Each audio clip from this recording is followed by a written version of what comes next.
taken to another planet, to a mothership? How did they communicate with...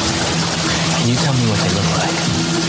Can you tell me how many of them there were? Were you given food? But the teachers are alive. They're not books. They are the very living essences of nature itself. What a strange person.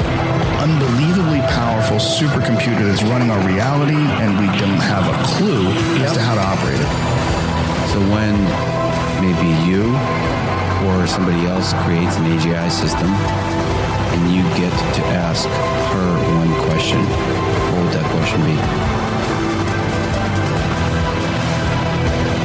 What's outside the simulation?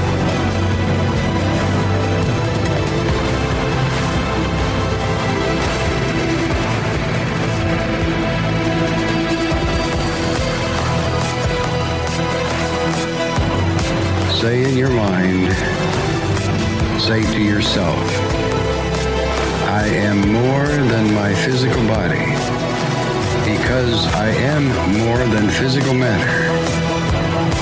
I can perceive that which is greater than the physical world.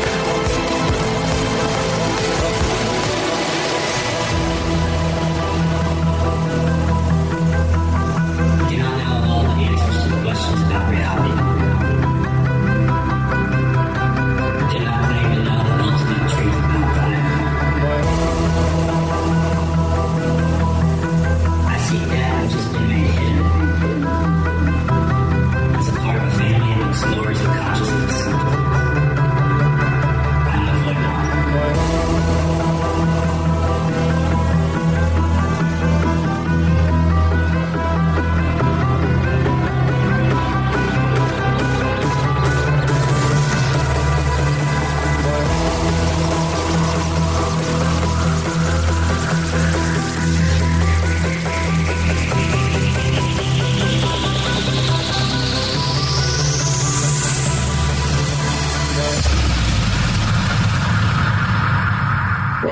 Welcome to Lighting the Void. Broadcasting from New York, upstate, near the Great Lakes, it's Lighting the Void, live here on the Fringe FM. Thank you guys for joining us on this broadcast tonight, live broadcast. We do call-ins every night. Now, here's the thing, though. We're going to have to switch it up a little bit. It's not going to be the 1-800 number right now, but I don't think that matters, because tonight we're going to get into remote viewing. We have a special guest, Lyn Buchanan, is going to be coming on to talk to us about that just shortly. And if you want to join the chat room over at the station, the Fringe FM chat room, that is thefringe.fm, www.thefringe.fm/chat room, and you can hang out with all the cool kids over there. I'm over there too. I'm included in one of the cool kids as well. And this show airs every night after Troubled Minds Radio with Michael Strange and right before The Secret Teachings with Ryan Gable. The number to call in is 501-300-0292. That's the call-in number for tonight. And if you want to support the show, you can go to lightingthevoid.com, click on the Patreon banner, make a one-time donation, grab something from our shop, or get an altar box, or just tell everybody how much you love the show, right?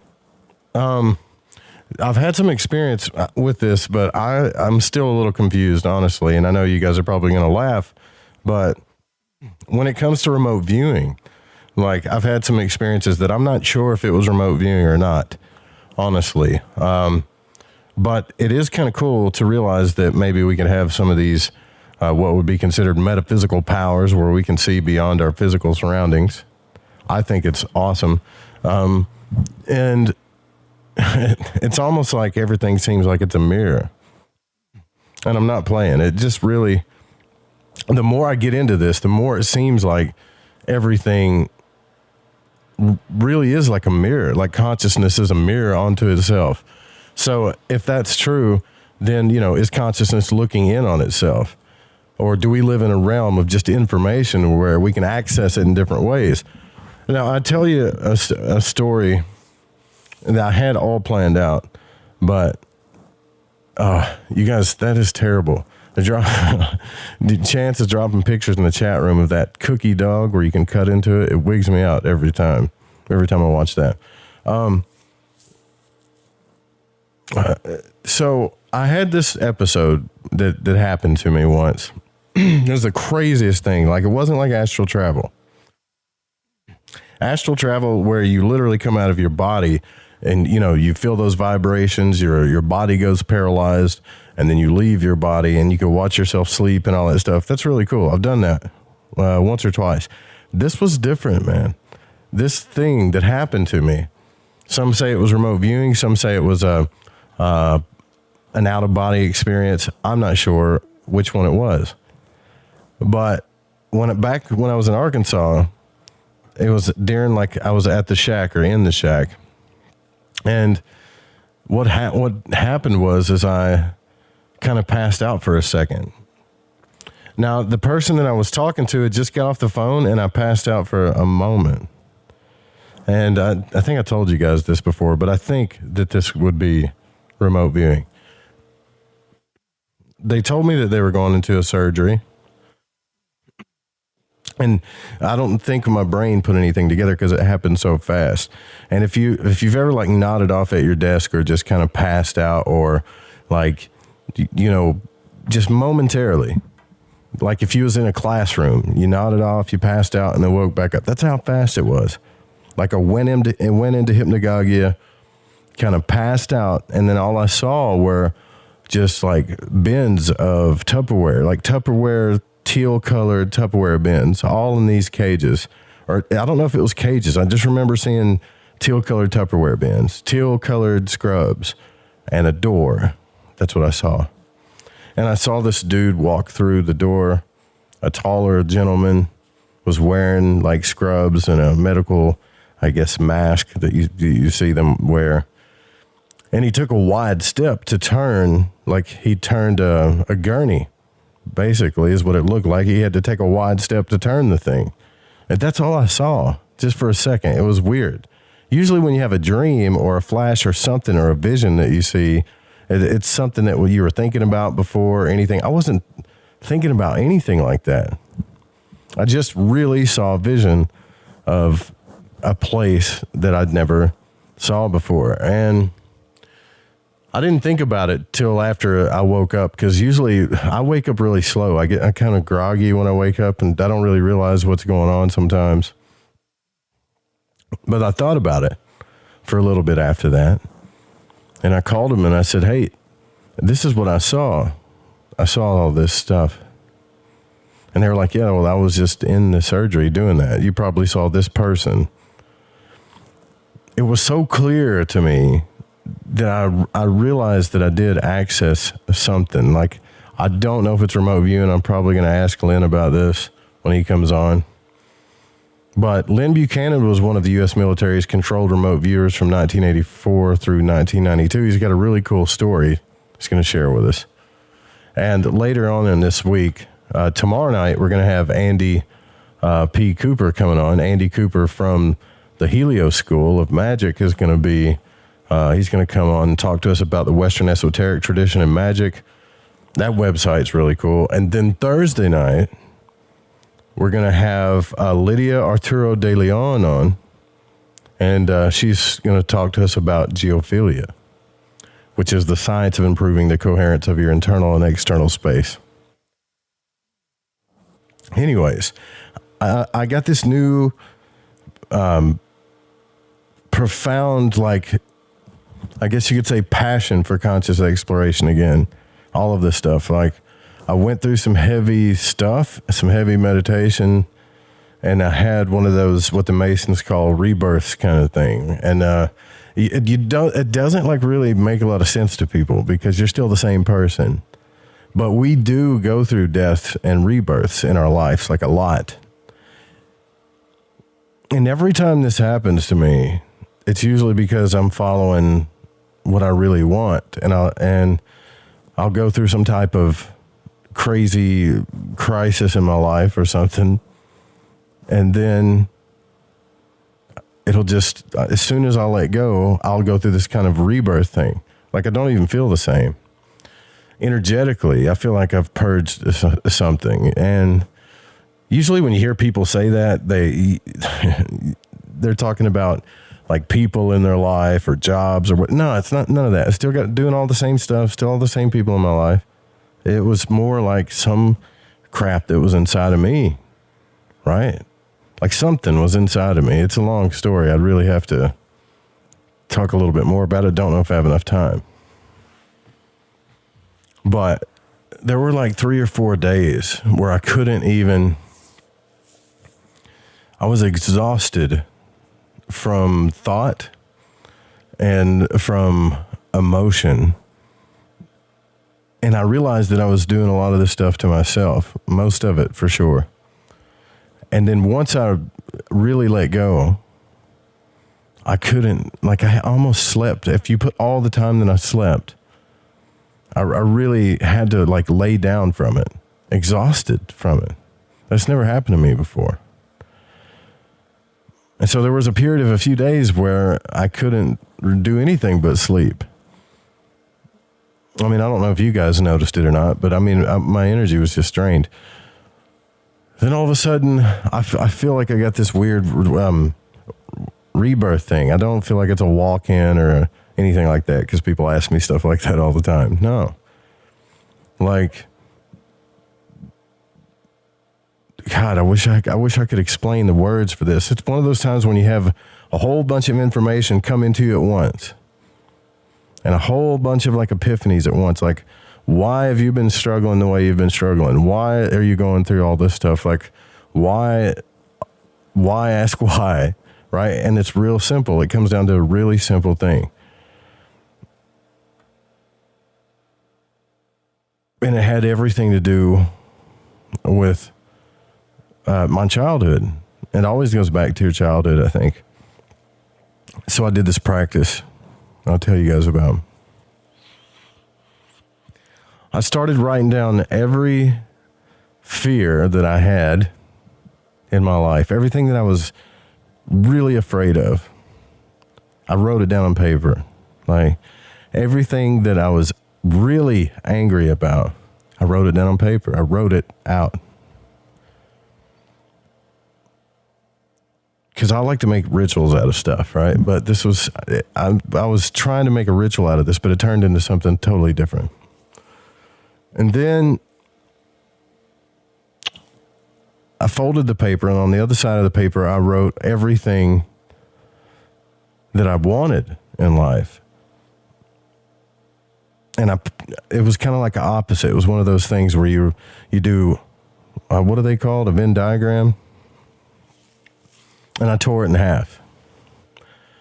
And I won't go into like how I did the ritual, but it was probably one of the longest meditation sessions I've ever done in my life, where I don't know if you guys have ever done this, but I made like this temple space. I separated one into negativity, one into positivity. And I kind of, set up, I only have a little space here in my living room. So I used the altar box, and they only set up like this little diagram of the elements. And I swear on everything, I went back to my childhood and just started saying some prayers and started meditating. And I don't know if you guys have ever done this, but I'd meditate sometimes with my eyes open. And I was meditating with my eyes open and focusing on a certain sigil that I made on the altar box. And it started to disappear. I don't know if I used to do this when I was a kid in the bathtub. I would lay in the bathtub and look at my feet and just stare and relax until everything just disappeared. Like you literally can't see anything. So when everything disappeared, I kind of got spooked for a second. Like, okay, the minute you don't relax your mind or your body, the images will start coming back. You got to try this. It's really freaky. But if you can relax your body, and some people are going to say, yeah, it's an optical illusion, it's an eye trick, maybe. But what it did for me was totally different. And I've talked about doing this before, but not this long. And so everything starts to kind of disappear, right?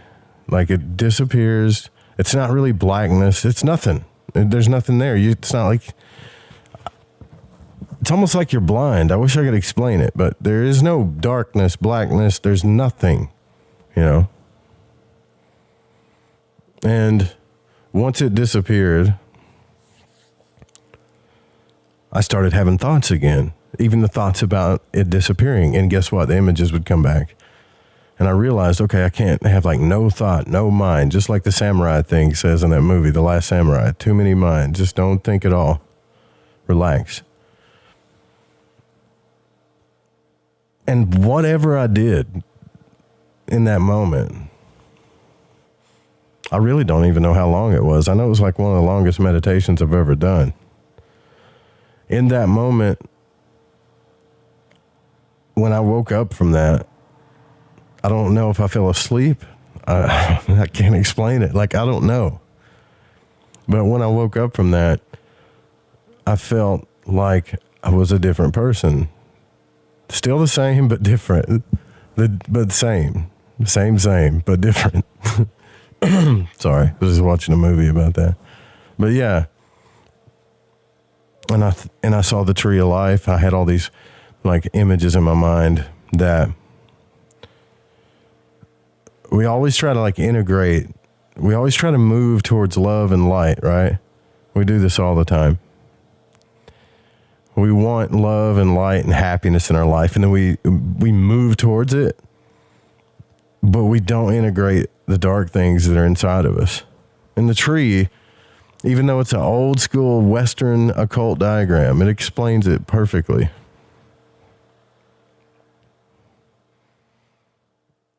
I mean, if you go like totally into spirit, into nothingness and oneness, which you pretty much, I felt like I did, it's blissful. Yeah, there's no worries, there's no problems, but there's nothing. There's like nothing. And you hear a lot of Eastern gurus, and this is all theory. I'm not trying to teach you guys something. This is just me rambling here. But you hear a lot of Eastern talk about becoming one with the energy and all that, become one with everything. Well, what do you do after that? Well, it's just, you're one. Well, it wasn't long while I was in this oneness that I wanted to come kind of like back to life, back to reality, like that song, right? And then it's just like waking up from a dream. You come back to life, you come back to reality, and all of the cool stuff that you want to experience, you think about, and all of your problems, you start thinking about again, and then your mind starts racing again. And it's really stupid, but I realized at that moment that everything was balance, right? Like every aspect of life is a balance. Everything. The ultimate love, balance. It's all about balance. Energy, it's all about balance. Like it's all about balance. And if it seems simple, like it's easier said than done, right? Because we get emotionally triggered, we get confused. When we're weak in energy in our thought processes, we get confused or don't understand or misperceive something. Or when we're not balanced emotionally, we get triggered. When we're not balanced physically, we get unhealthy or our finances get messed up. It's all it is.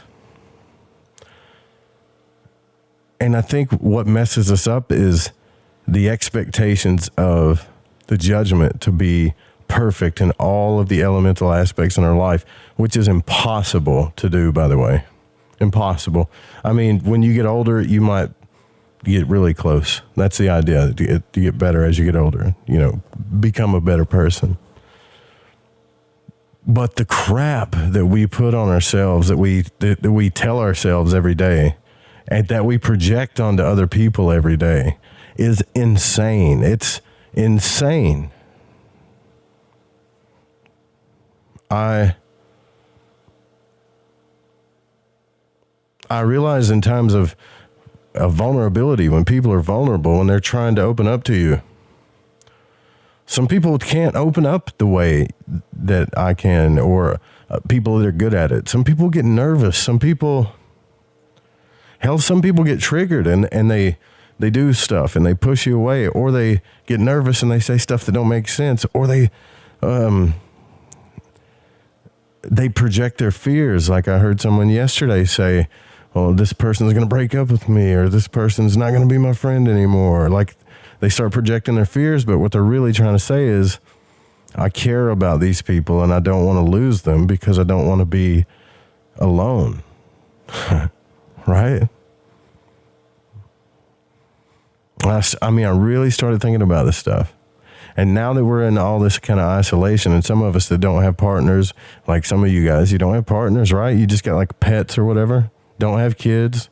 I'm not the only one out there that's like by myself in this situation. You're actually on your own.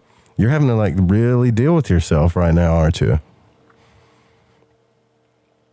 There's no other way around it. You can do, I'm just rambling here, but I'm full of energy right now. You can do all the magic rituals in the world. If you do not take the time to clear your mind and meditate, it sounds so cliche, but if you don't take the time to do that, it's going to like back you up. Like I really realize it's a must for me now. I have to get enough sleep. I have to only work so many hours of the day because I'll get cranky. I like to have fun too. I don't mind working hard, but I like to play hard. Right? You really start learning about yourself. I think we should take this time to really start learning about who we are as individuals.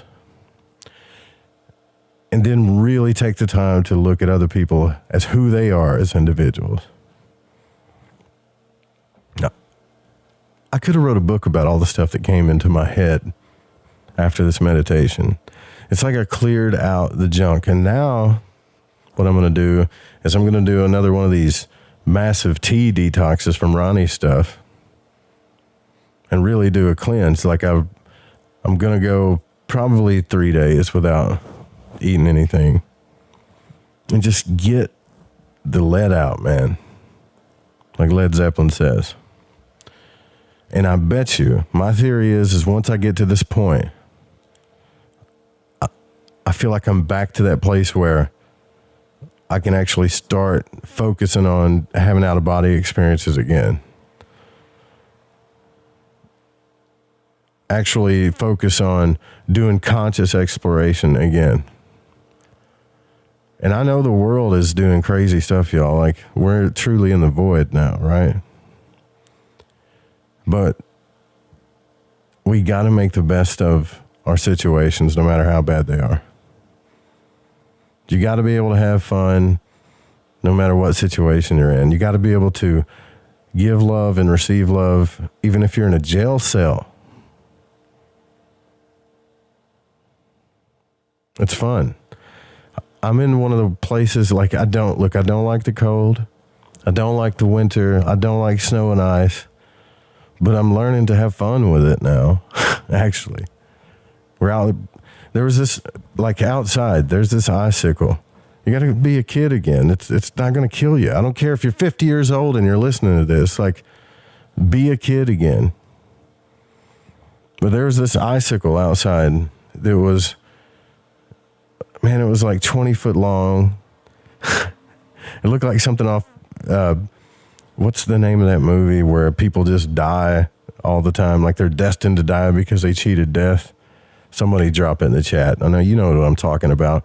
But this icicle was like 20 foot long, man. And it came down to a point, like a needle point. And it was probably about a foot wide. And I'm looking at this thing and it looks like death. Like, I could have just sat there and looked at it and said that this is the worst place to live in the world. But no, we just started throwing stuff and breaking it. It was fun. I fell yesterday. I walked out of Jesse's house, my neighbor's house. I forgot that I don't know if it was yesterday or the day before.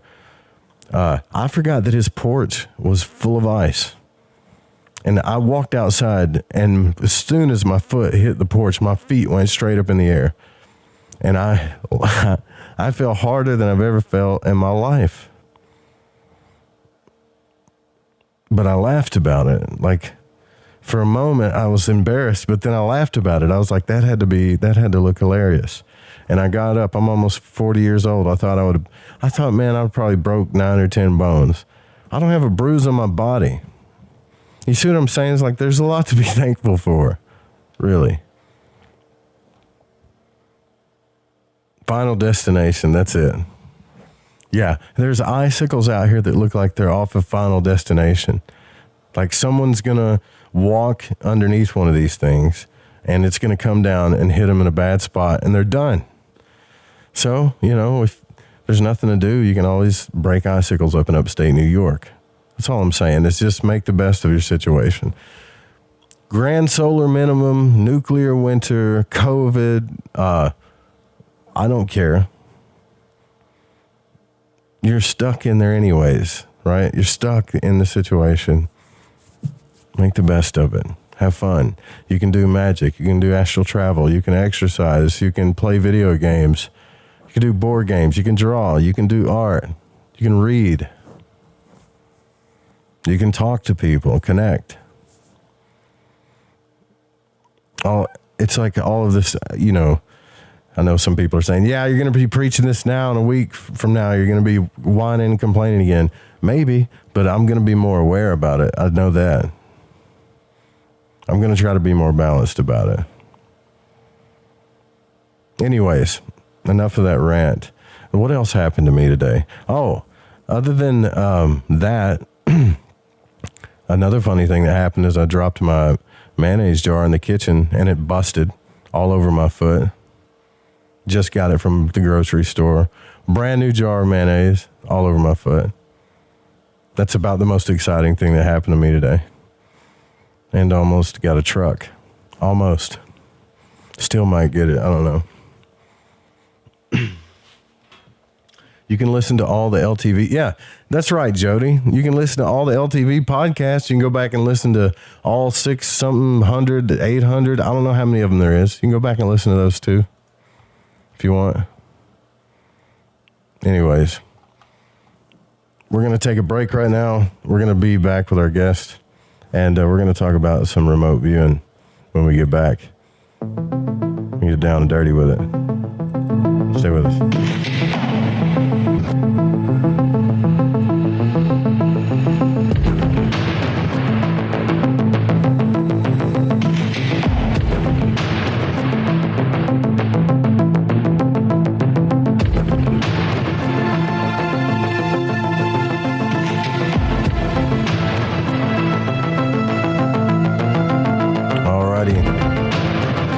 Back to Lighting the Void. Like I said, make sure you guys sign up to the Patreon stuff. We're going to have some new stuff coming out there for you as well, too. We're going to be switching a lot of that stuff around on Patreon. We'll still do the tarot and the astrology stuff for sure, but I got some cooler ideas for all you patrons out there. It's going to make it easier on me. It's going to get you cooler stuff, too. Been talking to Rohan and Night Stalker about it, just to let you know. So if you want to support us, make sure you go to lightingthevoid.com. Don't give a one-time donation or sign up to our Patreon. Please, we could sure use your support, and that's how we do this show. Also want to welcome KFSA News Talk out of Fort Smith, Fayetteville, for picking up the program. And if you guys live in a town where you would rather turn this show on, or any of our shows on the Fringe FM on the radio dial, just tell them, hey, you know, you guys should play Fringe late night. And lead them to the website, or tell them to email producer@thefringe.fm. Our guest, Lyn Buchanan's here with us, and he was one of the U.S. military's controlled remote viewers from 1984 through 1992. And during that time, he worked first as a viewer and then as a database manager, trainer, training officer, and a property book officer. Upon retirement, he worked as a computer systems analyst at the Defense Intelligence Agency, and he began his own computer data analysis company called Problem Solutions Innovations. Now, about this time, he started the Assigned Witness program, which uses trained and experienced controlled remote viewers to do pro bono remote viewing work for police and other public service organizations. The original intent of this program was to help police find missing children. However, as cases met with success, the various departments and agencies began to enlist the remote viewers in other projects. Now, presently, Problem Solutions Innovations continues to work with both the public service agencies and the corporate world to train and make use of talented and qualified controlled remote viewers. Now, Lyn has written about his experiences and what he learned about the human mind in his book entitled the seventh sense. And there's a quotation there that says the surprising thing about thinking outside the box, he says, is how much different the box looks from the outside. You suddenly see it for what it really is. It's a box that you're no longer in. You can go to crviewer.com for reference tonight while we talk to him. Lyn, thanks for coming on the program. It's good to have you here. Well, thank you for inviting me. That's an honor. Well, I feel like I might have remote viewed before, and before I ask you if that was remote viewing, I would really like to hear your story, because I've got, neighbors and people that just don't believe in this stuff, right? Like, they don't believe that the government's ever been involved with this, yet you've had personal experience not only doing remote viewing, but working with police and all kinds of people. So that's interesting. Like, I would like to hear at least your story, because this is the first time I've ever talked to you about how this happened for you. Yeah. Well, I was over in Germany, and an incident happened with the computers over there, and I got flaming angry, and the computer started frying, and frying, not flying, and there was a captain there who had been trained by General Stolbein, the head of the Intelligence and Security Command back in D.C., to spot psychic events, and especially what's called PK events, psychokinetic events. And he just happened to be there and saw it. And he reported me. And so a few months later, the general was out at the field station there in Germany, installing a new commanding officer. And they had me report to the general, and the general said, "Did you kill my computers with your mind?" I mean, he was scowling in my face. And I thought, okay, I am going to, my great-grandchildren are going to be still paying for computers, And yeah. And I said, "Yes, sir, I did." And this grin came across his face, and he said, "Far effing out if I ever got a job for you." He took me back to D.C., and he had wanted to build a unit that would learn how to do this intentionally to enemy computers, and with the end goal one day of being able to control them instead of destroy them. That way, you can make their missiles go into the sea, and and mess up their intelligence services and all that. And Congress said, absolutely not. And so there I was in D.C., and so he took me out to this unit out at Fort Meade and put me in there. And come to find out, they were a remote viewing unit that had been in operations for about 10 years. Very successful unit, by the way. And so they trained me to do the controlled remote viewing. And after I was there about 4 years, I started training it myself, and became the training officer and the trainer. Now, this project Stargate that you're talking about? It wound up being Stargate. The thing is, as soon as people found out about it, they would completely disband the project and make it known that the project was totally disbanded. And then we would go back to work the next day, and they would say, "You're in a new project now." And we would just continue on. And it went through actually 7 different names, but the final name that it had was Project Stargate, yeah. Mm-hmm. Interesting. So this whole incident with you, was this when you got angry and fried the computer or whatever? Was this when you realized that you did it, or did you already know that you could do this stuff, or was that when you realized that something was going on? I had these experiences basically since I was about 12 years old. If I got really, really mad, things would fall off shelves and things would break, and printers would fry. Printers would just have a meltdown, and phones would stop working and things like that. And so I've always made it a habit to never get mad. But the world keeps crashing in sometimes, and you just have to get mad. Yeah, I'm sure you've come across many people that are a skeptic about the story too, but there literally is no really way to prove it other than to prove that the project was there, right? I mean, I know that you've probably had to deal with this since you wrote your book, The Seventh Sense, right? There's always skeptics that talk about this stuff, but I think remote viewing is pretty much at this point been shown to be a real thing, don't you think? Yes, it has, and it's this is one of the things about the military unit. Generally, these days, you get on the internet and people say, "I'm a remote viewer," and I teach remote viewing and all that. Basically, what they teach is psychic stuff, and now then everybody's calling it remote viewing. The military wasn't that way. I mean, they don't do woo-woo.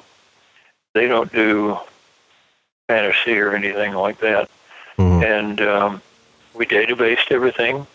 I still do, for my company. And I mean, if you can't prove it, used to they would say, "Show me your proof." Now then they say, "Show me your data." And we had oversight by so many government committees and all that, and we had to show our data on an annual basis. And generally, we would have senators, congressmen, generals, and all that coming by the unit saying, "Show me your data," and they would bring by a satchel with something sealed in an envelope, and they would lay the envelope out there, still sealed, and say, "Okay, there's a question in here. Give me the answer."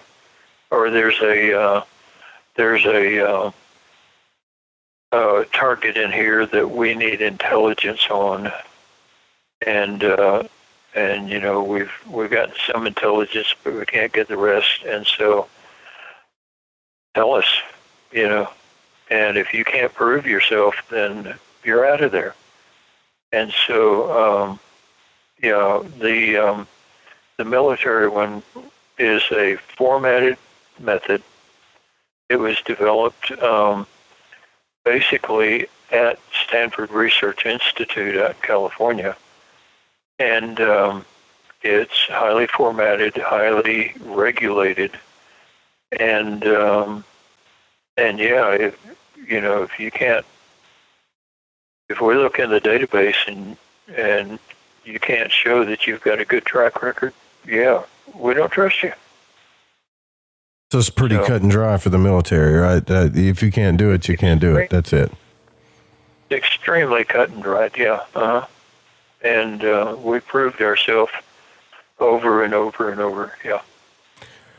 When you do remote viewing, I know that there's some teachings on the internet about it too right now for sure, but when you do remote viewing, is this something that you believe that all people can tap into? Because it sounds to me like remote viewing is really only able to be done correctly or proficiently by certain people.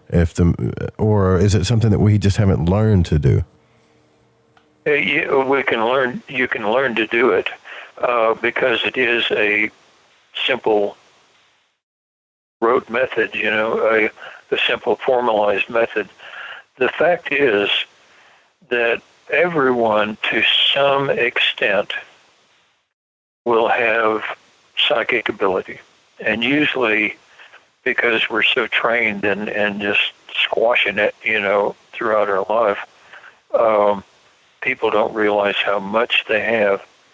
But the controlled remote viewing process is actually a martial arts-based psychological process where you interview your subconscious mind, task it with a target, and then without polluting the answer, whatever your subconscious comes back with, that's what you report. And so it's an interview and report process. I mean, we could teach this to radio interviewers, TV interviewers, and they could use it in the same methods and all that in their work. And you're interviewing your own subconscious mind.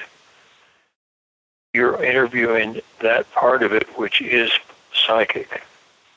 And so the CRV process itself isn't psychic at all. I mean, it's just a psychological process, Really? That's fascinating. And so basically the only people we have found who can't do it are the people who are so woo-woo and so esoteric and devoted to mysticism. They can't bring themselves to just do the logical process. We also have found that many people whose religion is based more on fear than anything else, they won't touch it. Generally, what happens is they try it. They have a success at it, and that scares them, and they never come back. Now, did you do any ever work with? Did you ever get to work with any of the like Ed Dames and people like that? Oh yeah, I worked with Ed. Yeah, and Ed and Paul and Joe McMoneagle, and yeah, we all worked together. Yeah. So this is really cool to me because I'm fascinated with psychology and the subconscious mind because I believe the subconscious mind is like the key to pretty much everything. So what you're saying is you are interrogating your subconscious mind in a certain disciplinary way or a formula way to get the answers that you need? Yeah. And, it has individual... every person has strengths and weaknesses even at that level. Some people are highly accurate at colors and couldn't tell you the shape of something to save their life. Other people do shapes and sizes or relationships and things like that. But what we found is that if you have a project manager and you have a database, the project manager gets a task in from a unit or now even a company or a scientific research or something like that or a medical institute, and they will have certain questions. And so the project manager looks into the database, and each question that's being asked finds who's best to do it, and the most accurate. And so doing it that way, cherry picking the viewers, we can take viewers who generally have 75 to 80% accuracy overall, and get over 90% accuracy out of them. 90% accuracy. So what? So what? Another thing that you're saying is the mind no matter how accurate you are or how good you are at this, there's always going to be some type of filter or some type of translucent thing, or it's not going to be perfect, right? Have you ever seen anybody like perfectly do this? I have not, and probably never will. There's this one drawback that we find with everybody is that they're human. That sucks. But we're all human, and nobody's perfect, and that comes out in the remote viewing too. No matter how well you're trained, and no matter how experienced you get. The human factor, for sure. Yeah, there are people out there who say they can be 100% accurate, and that's true. In fact, I've done that many times on many projects. But they say they can be 100% accurate 100% of the time. Either they don't know what they're talking about, or they're lying, or they're trying to sell you something, because that just doesn't happen.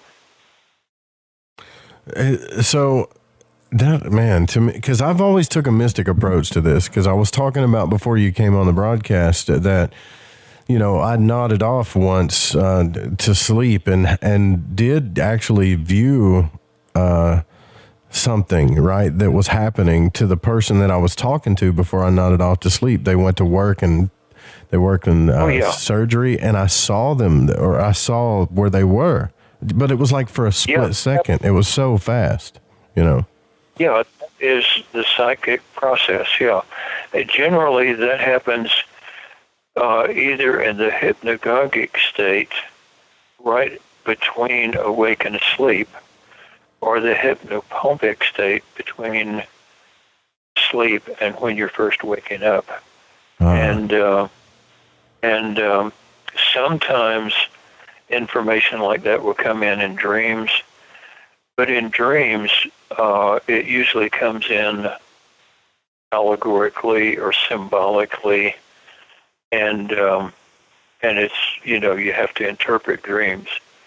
But when you're in the hypnagogic or the hypnopompic state, information can come in straight through, and that happens.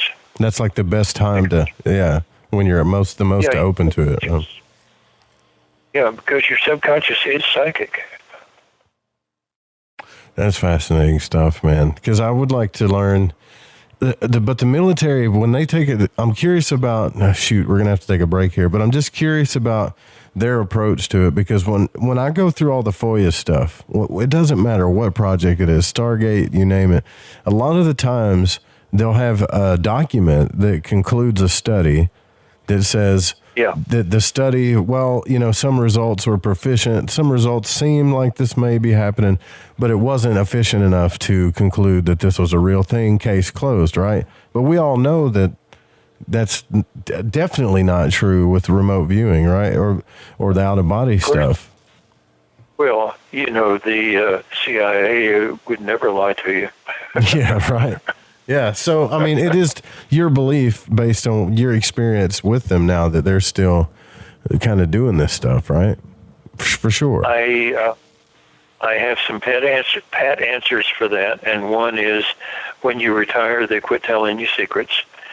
And the other is, I am not a spokesman for the military. You should call public affairs and ask them, and they will turn you down the information.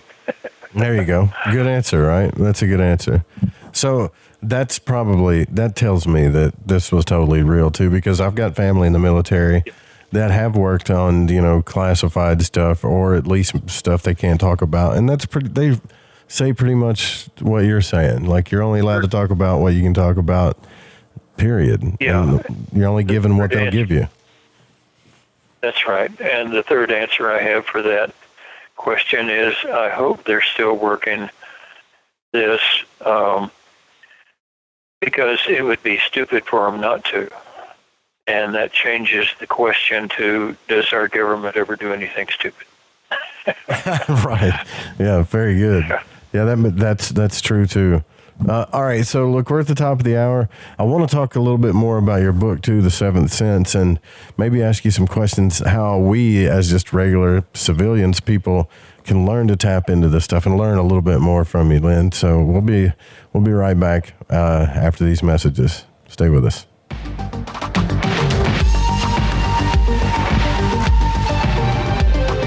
All right.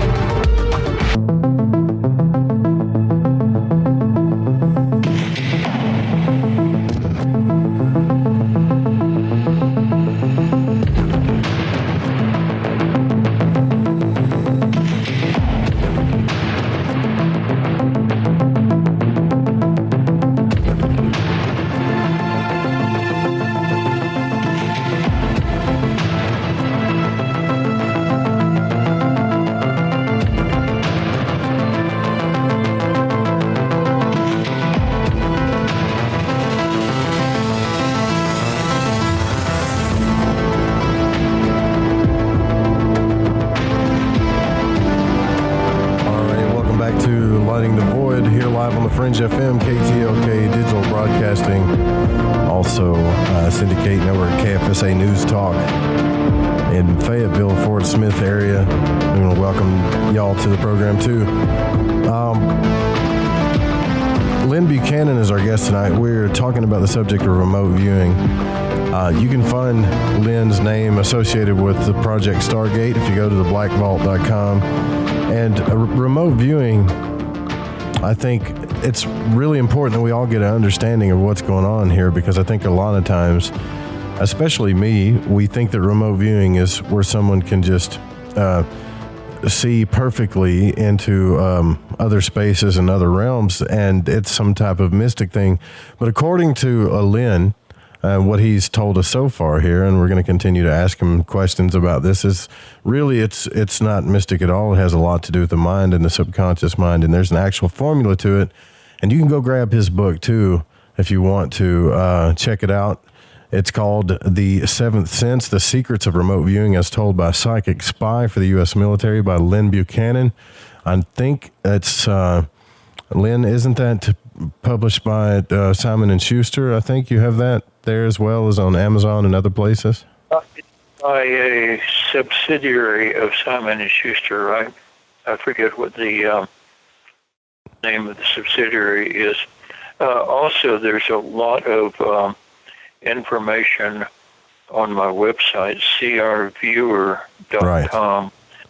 And we have about 450 practice targets. It's under free resources.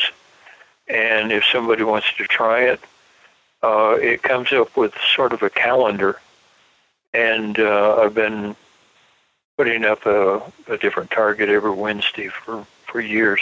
Oh, wow. And so what you do is you pick one of the dates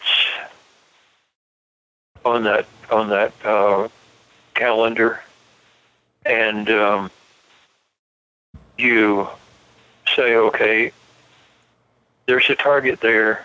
It's hidden from me. What do I think that target's going to be? And you start, physically writing down impressions that come to you. Then after you finish, go back to the website, click the button, and look at the target. See how you did. Fascinating. And we don't track anybody. And they're there just for people to try it out and see how they feel about it. And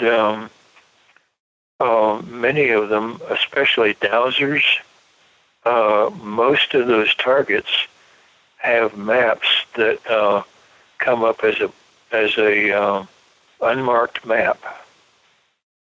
And if they want to douse on the screen to see where the target is, then when they click on the feedback, there'll be a map showing where the target is, and you can judge your own dowsing too. Interesting. That's so, imagine the possibilities of the mind, then I really want to know, all like, I guess, existential or whatever stuff aside. You believe that this is just the simple power of the mind that we haven't tapped into yet, but we're capable of doing as a species. Well, the human mind has so much capability. I mean, it's phenomenal. And one of the things I've learned in that I've realized in learning the remote viewing is that even with what we're doing now, we're just in kindergarten.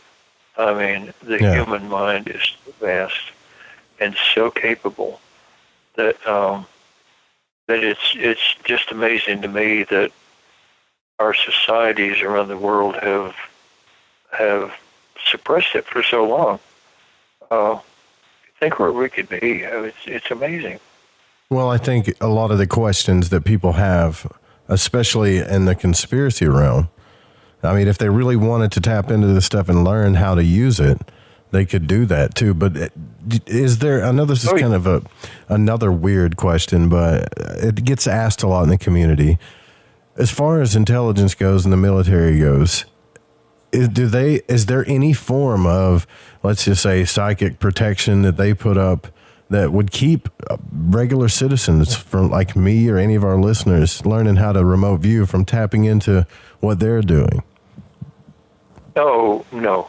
Well, now, there's a no and a yes.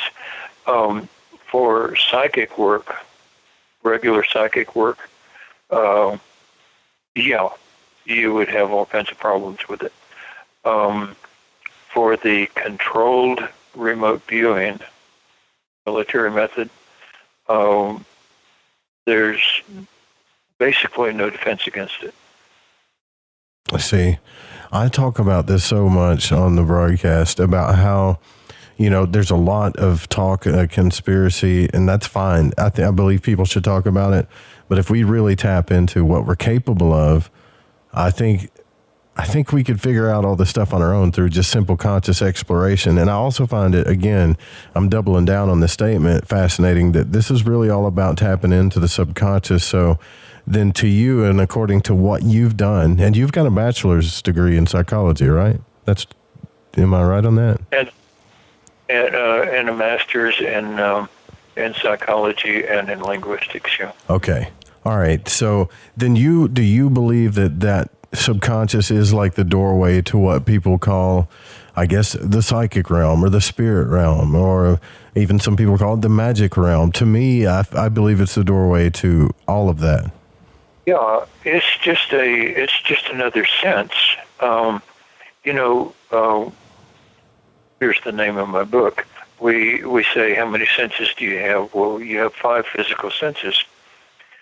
You also have a 6th sense, and that is called ambiance. When you walk into a cathedral, you get the ambiance of it. When you stand near the edge of a cliff, you get the ambiance of it. When somebody walks into the room, the ambiance of the room changes, and you don't have to look to see it; you feel it, and that is a 6th sense that we have, that you don't have a body part to stick to. Well, the subconscious has a 7th sense there, and that is the psychic sense, and that's the cause for the name of my book. And in the training that we do, by the way, I'm training online now too. In the training that we do,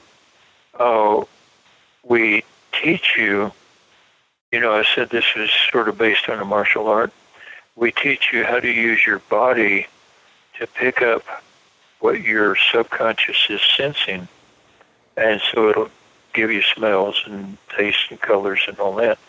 But we also then teach you how to become very acute in your ambience awareness. Because, if you can't tell what's in the room right around you now, we can't send your mind halfway around the world and have you tell anything there.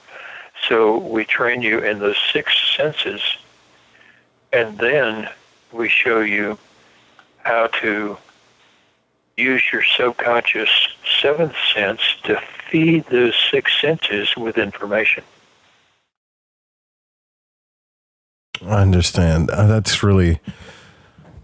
is very, very fascinating. So if you go into, I'm trying to understand this ambiance first. Let's say you go into a Catholic church and, is there like you're going to a mass and they have all the ritual going on and they have, I guess the organs playing, and is that ambiance or is that nostalgia? Or is that something different? Yeah, that's ambiance. Also, let's say you're sitting in your office and you're at your desk looking down at some papers and all that, and somebody walks into the room and they're just either glowingly happy or so mad they can spit nails or something, Yeah. Without even looking up, you're going to feel it. I don't think we should doubt that too, because there's been times in my life, Lyn, where I've wanted to say, hey, like I feel that you're angry at me, or I feel some tough energy going on. I mean, maybe I should word it like, I think we should all do this. Like, I feel this energy from you. Is that right? Is there something going on, or am I mistaken? Right? Just to test it. You can feel when somebody's lying to you, when they're trying to cheat you, or when they love you, or whatever. And it's a feeling. There was one cop who took the course who had been shot, and years before that. And after he took the course, and he was doing this ambiance exercise, which, by the way, is listed in the book, The Seventh Sense, how to do it. He called one time and he said that he had walked into a cafe and into a restaurant, and without even thinking about it, he had his pistol out and was pointing at a table where there was an armed criminal that would have shot him. And he just knew it. Yeah. It was not a conscious thing. It was not a conscious thing. It was just all of a sudden that awareness gave him the feeling and caused him to physically react. Yeah. Do you think another problem that I've noticed, even in the psychic field, and I'm not taking a left turn here, but some psychics that come on the show that we got a lot of psychics that come on the show, but there's a couple that are really good. And what I've noticed about them is they don't let that voice in their head, that skeptical voice in their head that tells them that's not real, you're probably doing this or what. They just go with it, right? Yeah. Is that part of that? There's some really good natural psychics out there. It's a very small percentage of all the psychics out there are really good, but there's some really good ones, yeah. I've found this too to happen in my life, and I'm sure some of the listeners that are listening in could probably verify this too. By the way, if you guys want to call in, it's 501-300-0292 if you want to talk to our guest tonight. But a lot of times when we feel something or we feel like it's intuition, I think that we're afraid to speak up or say that we feel something's wrong or whatever, not only because our mind tells us that, well, it could be paranoia, you could be making this up, but other people in our lives as well have told us that, well, you're probably doing this for that. So there's a lot of doubt in our minds, I think, and that's what I'm asking you. Doubt is probably one of the biggest enemies against this type of conscious exploration, wouldn't you say? Yeah, doubt, and also wanting everything to be logical. Because many times when your subconscious comes blasting through at you with a warning or something, it's just not logical, you know. And so your conscious mind says, you know, well, that's ridiculous, you know, and you wind up getting hurt by it. Yeah, usually. right. Yeah, because it comes out to be true later on, and you're like, why did I doubt that? Why did it? I think it's a communication like you're talking about that we just haven't tapped into yet with each other. And I think when we learn how to do it, we'll all communicate better with each other. I think, you know. Yeah, we haven't tapped into it, but also our society trains us against it.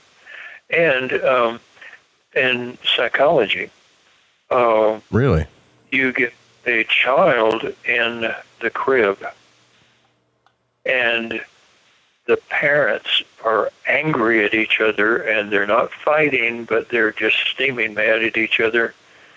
The baby will protect itself emotionally sometimes by just cutting that psychic sense off, you know. Yeah. And so, I mean, the training starts early in life. Yeah, I see what you're saying. Right. Yeah, I totally see what you're saying there too. That's because we've blocked certain things out of our mind for sure, in that sense. So then to learn this stuff, how much practice do you have to do a daily? Is this like something that you have to do day in and day out to get really good at? No, it's something that you practice. It's very much based on martial arts in a way. And you practice and you rest, and you practice and you rest, and you practice and you rest. Yeah. That's so fascinating. You can definitely burn yourself out on this. So you don't mind with this approach, the way that you're doing it, then for sure you don't mind the skeptics and the questions. That's probably a good thing for you, then, isn't it? People that doubt this stuff. No, I just blow them off. I mean, I know it works. I've seen it work. Database showing not only that I can do it, but that Joe can do it, Paul can do it, Tommy can do it, and everybody we had in the unit was, databased and proven. And once you see it in action, there are still people who, well, I've had people say, you're not doing anything psychic, you're just reading my mind.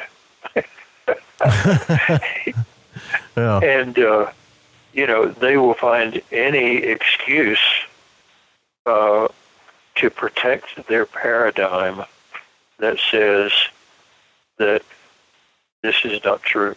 In other words, what they're saying is you're tricking them through verbiage and all kinds of stuff, or that doesn't even make sense, because reading their minds would be even more profound, you know, like.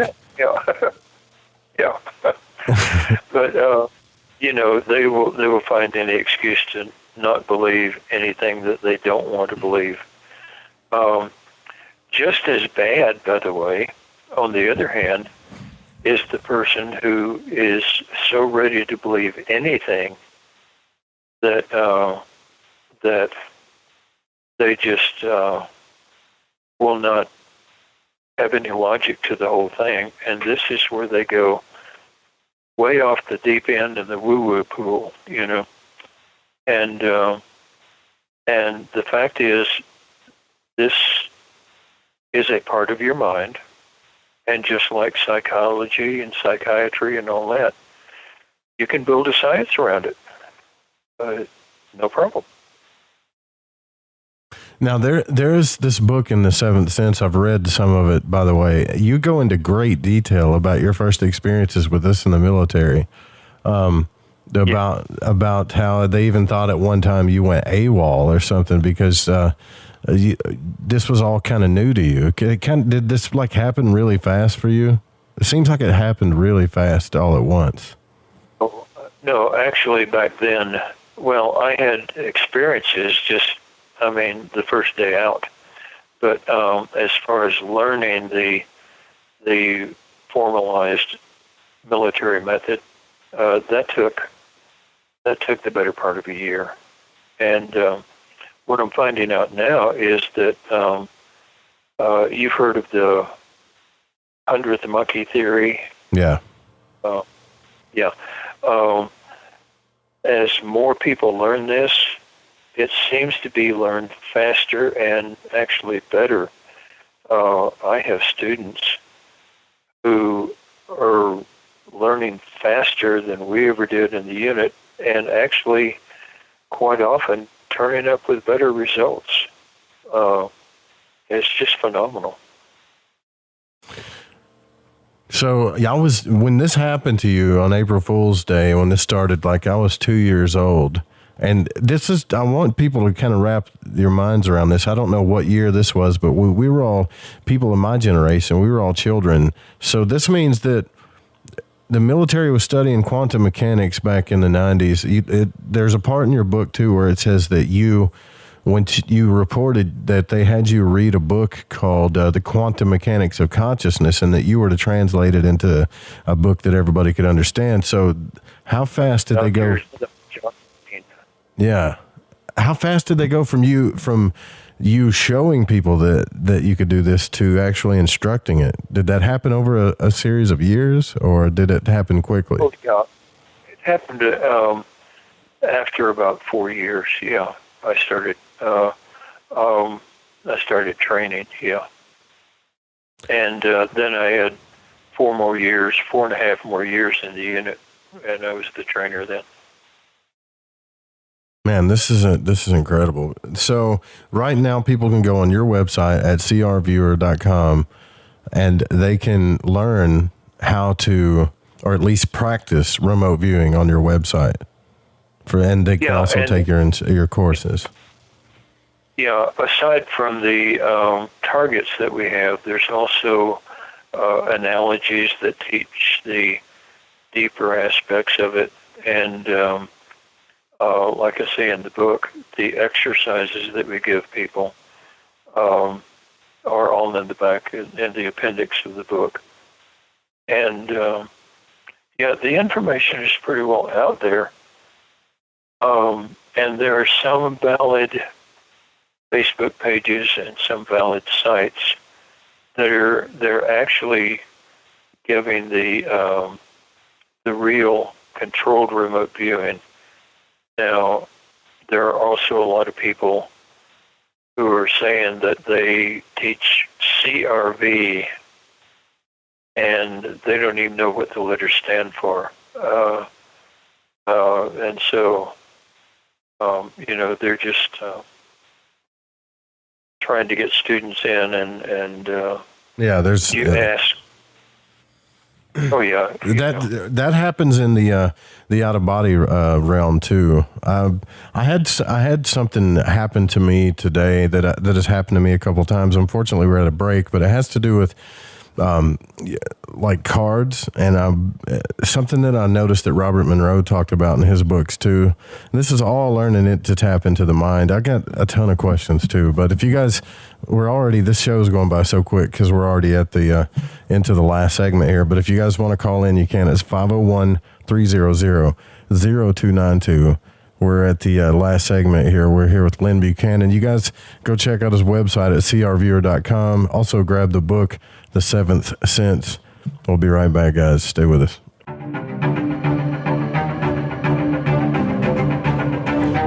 right, Lyn, this is the last segment here.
potential, especially when it comes to consciousness, is something that we totally believe in here as Void Walkers and on Lighting the Void. Our guest tonight, Lyn Buchanan, is speaking with us, author of Seventh Sense. Also, the website is crviewer.com.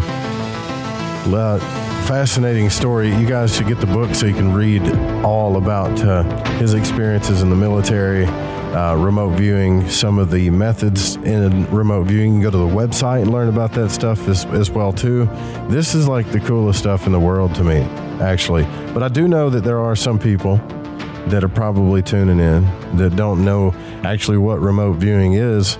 And according to an unclassified document from Intellipedia, remote viewing is the purposed ability for a viewer to gather information on a remote target consisting of an object, place, or person, etc., that is hidden from the physical perception of the viewer and typically separated from the viewer at some distance.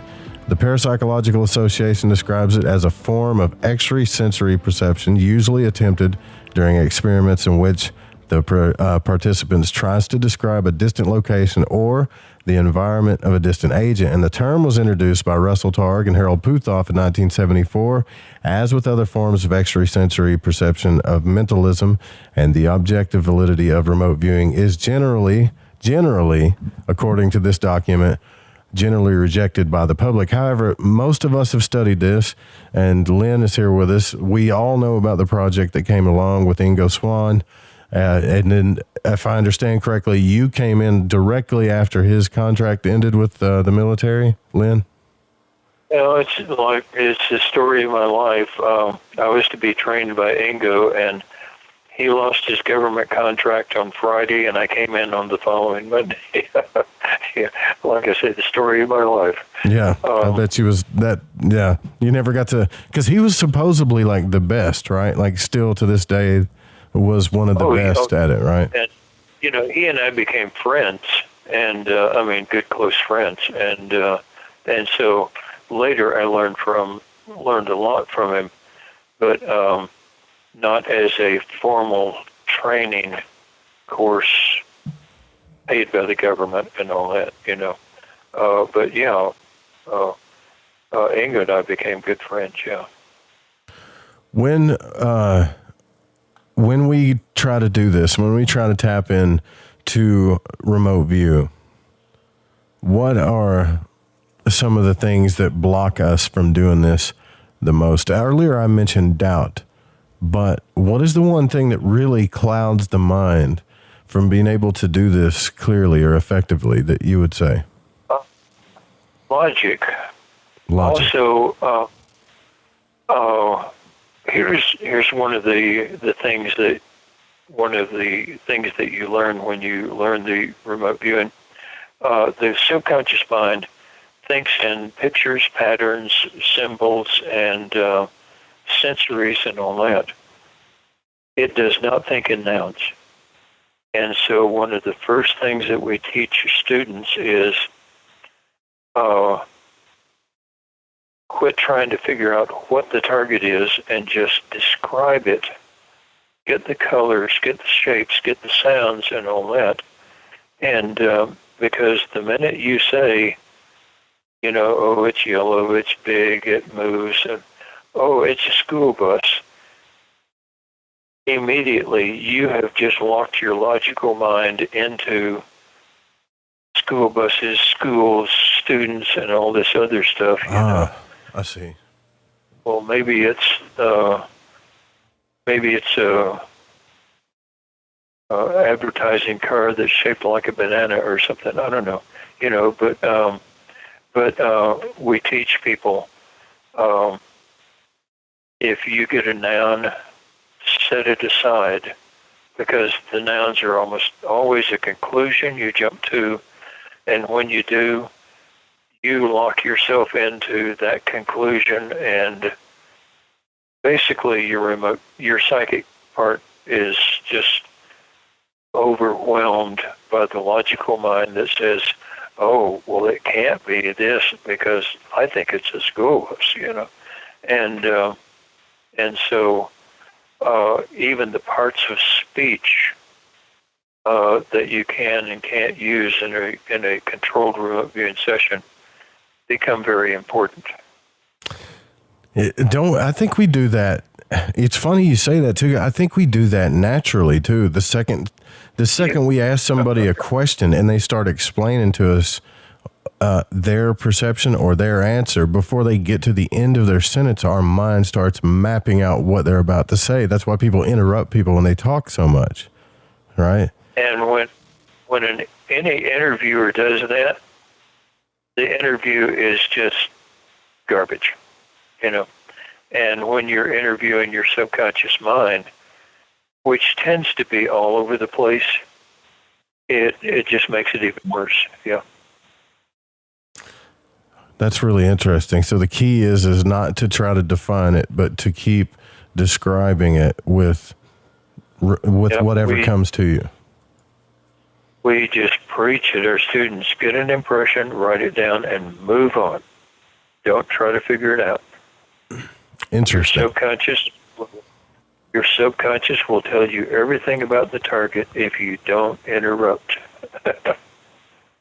Yeah, that is fascinating. That's cool. Look, we have a 530 area code on the air. You're on the air with Lyn Buchanan. Who are you speaking with? Hey, what's up, guys? It's Michael Strange. How are you? What's up, Michael Strange?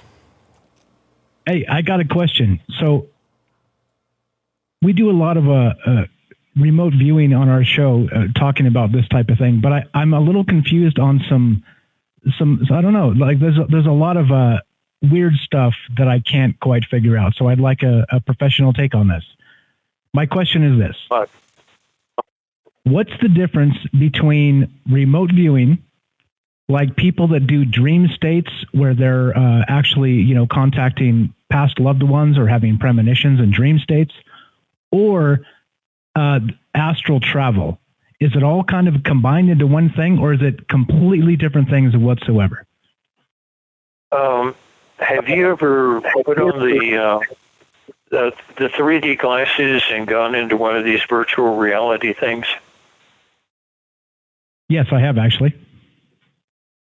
You know then that there's a moment where it stops being a 3D simulation and you buy into it. The astral travel is where your subconscious starts taking you somewhere and all that, and you buy into it. And also the buying into it has had instances where you do the astral travel and people have been able to actually see you there. I think picking up on you mentally, that doesn't happen with controlled remote viewing, but it happens with some kind of psychic. If you're a really good psychic, it can happen with psychics. But one of the benefits of using the controlled remote viewing for intelligence gathering is that that doesn't happen, and so you can't get caught. And so they never know they've been spied on, so they never go to plan B, and all the information you get stays good. Yeah, so like astral travel, you actually, you have an astral body that leaves your body and goes to a place in the astral realm or the realm of whatever you want to call it, where remote viewing is you're just simply staying where you are and writing down what your mind is seeing, basically, right? That's right. Yeah, yeah, and that's why you can't get caught. But the whole thing of astral travel, that is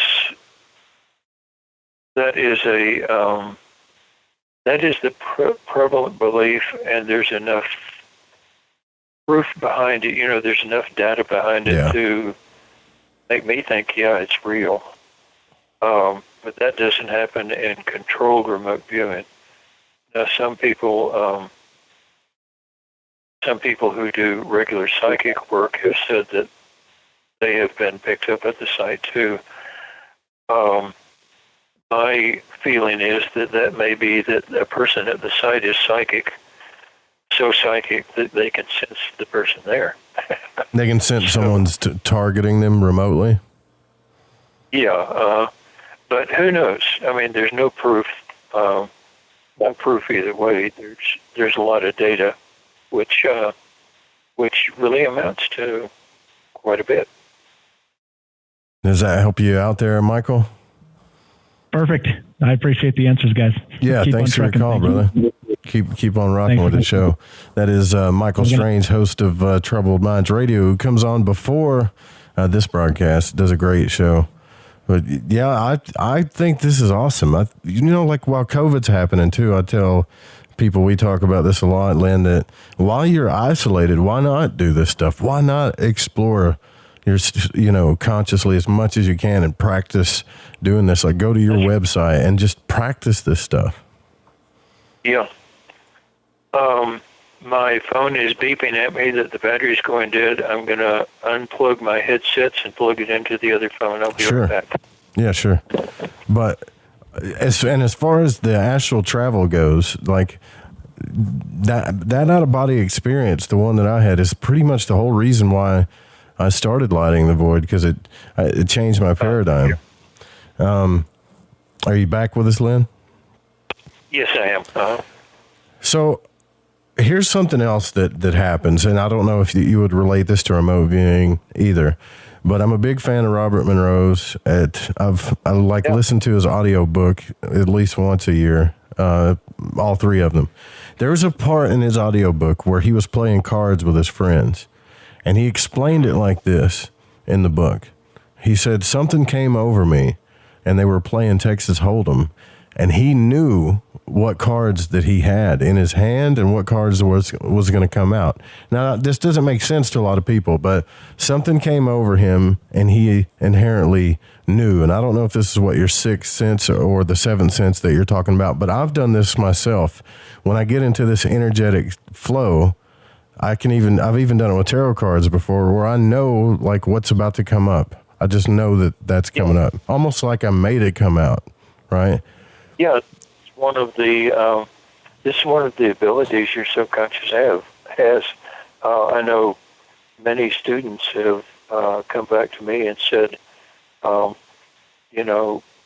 wife and I were sitting there watching TV, and all of a sudden I turned and I said, that's the kids phoning us. And then the phone rang, and it was their kids. Yeah, right. But doesn't that... Yeah. Would you explain that? Like, doesn't that work better when you have certain types of connections with people?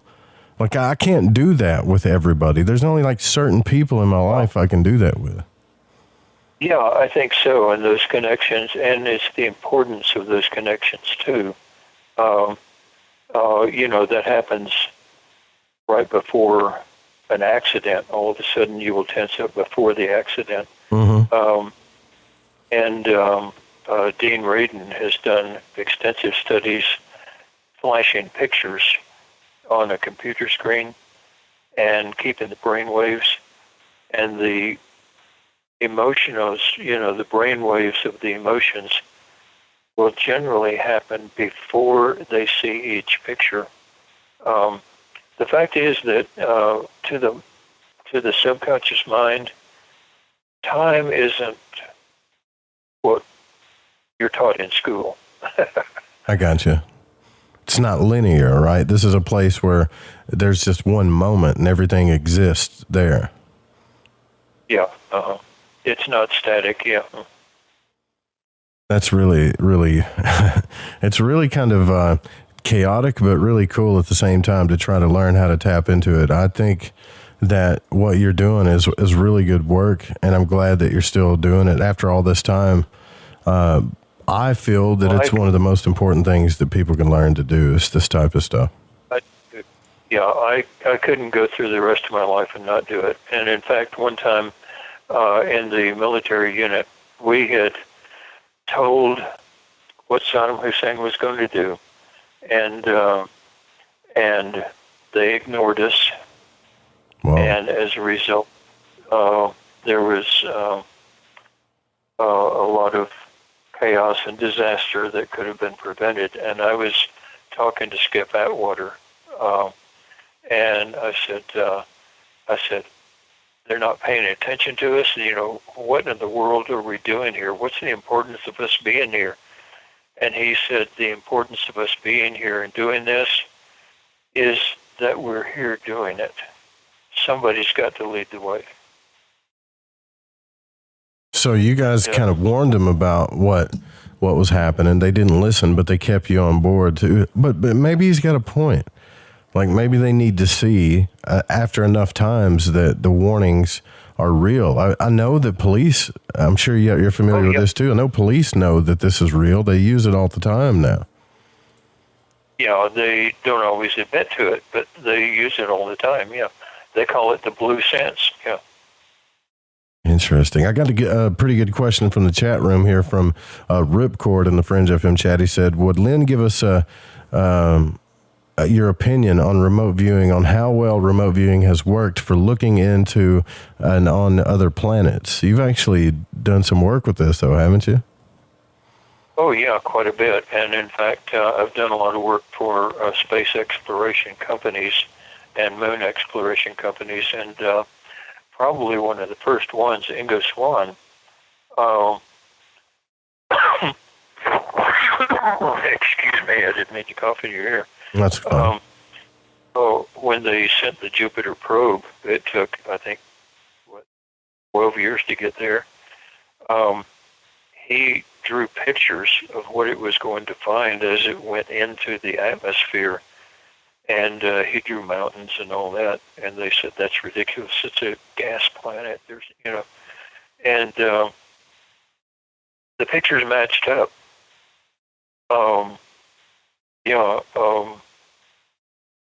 And Joe McMonagle, in fact, they, at the time, the most closed secret in the U.S. military, this most secret military project was the M1 Abrams tank. And they tested him by just giving him the that for a target, and he had no idea what he was viewing. And he drew in detail the inside of the tank. I mean, down to very minute details. And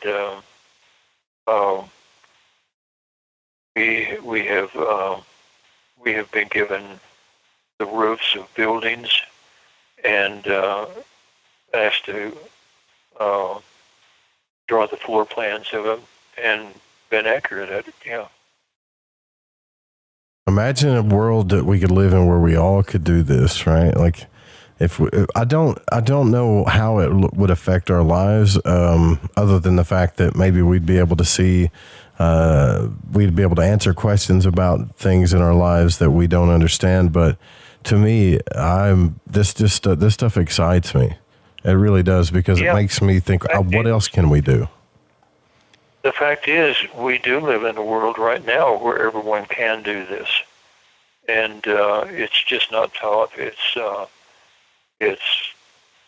laughed at, it's ridiculed, it's denied, and everything else.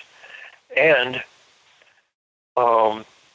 like for police departments, many corporations, when we work for a corporation, we always have to sign a non-disclosure agreement so that nobody knows we did it. Now, I want to explain this too before we get out of here, that this is what happens with a lot of these programs, and you talk about this in your book too. And if you study any of these declassified FOIA documents, you'll see that this is how they kind of get rid of this stuff, or quote, get rid of this stuff. Now, according to you in your book, the CIA took charge of this project in 1993. They called it Project Stargate. And you say at the time the Cold War was essentially over. The intelligence community, according to what you saw, was suffering some financial and personal cutbacks. And the unit was cut back to one remote viewer, a tarot card reader, and an automatic writer. And the CIA decided to disband the project. And how they did this was they made the unit's dissolution appear to be for a good reason. They had a committee of people, I guess what they're called is a statistician and a psychic debunker were given the task of evaluating the project's, quote, usefulness. And you'll see this in a lot of these projects through these FOIA documents that somebody will come in and evaluate the project and determine whether it was useful or not, and then they usually wash it out, publicly. And you say that's right. And that's what happened. What we found out later was that the statistician and the debunker did their stuff, and they did not have the clearance to see our operational work, so all they got was our practice sessions. And they passed their judgment, The statistician said that she had looked at some of the work and that there was statistical significance. The debunker never even looked at any of it, and in fact, I think they had like 20 boxes of our paperwork and all that, and 19 of them were never even opened. Is it your opinion that it was their job to go in there to do? I'm just asking you because I have my opinion about it. That they go in there to make sure you close it down by the book. That's right, and that's what it was for. And this is not popular. My opinion is not popular among the other remote viewers. But at the end of the Cold War, they were cutting budgets right and left, and they had to make decisions who would be gotten rid of.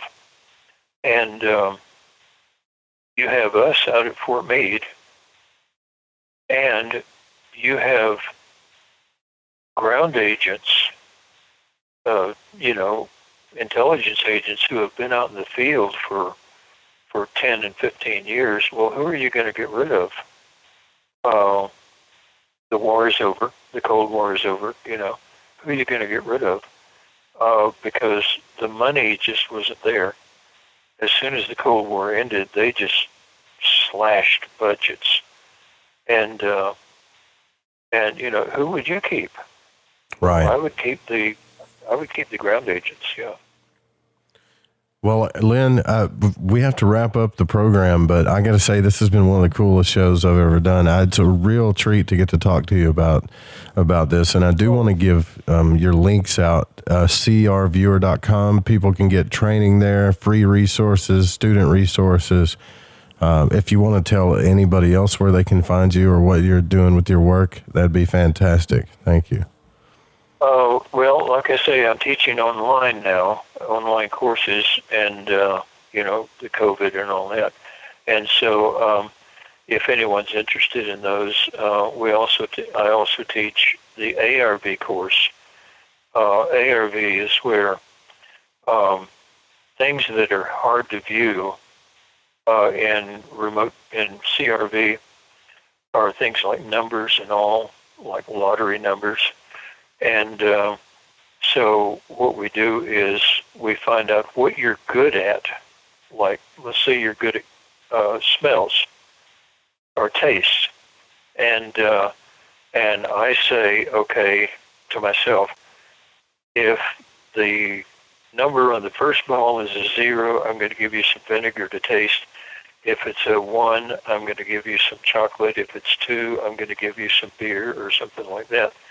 And then I set a remote viewer down, and I say, okay, tonight after the lottery, I'm going to give you something to taste. What do you taste? You say, no, I taste chocolate. I know what's going to be on the number on the ball. And so we teach the associative remote viewing too, as well as the controlled remote viewing. That's really cool, guys. If any of you that listen to the show go do that stuff, please let me know how it goes. I might go do the stuff with you. And again, Lyn Buchanan, thanks for coming on the broadcast. It was real good to speak to you. Thank you so much. It was an honor. Thank you very much. You're welcome. And you guys have a good night. We're going to get out of here. Don't forget to come back tomorrow night, the same time, same channel right here on the Fringe FM. We're going to have Andy Cooper on. We're going to be speaking about the power of the mind, focused intent, NLP magic, and what he calls Huna mysticism. All about the Western initiate, being a Western magician. That's what we're going to be speaking about tomorrow night. Next up is Ryan Gable from The Secret Teachings. We got to get out of here, you guys. Thanks for joining us tonight. Good night. Sweet dreams.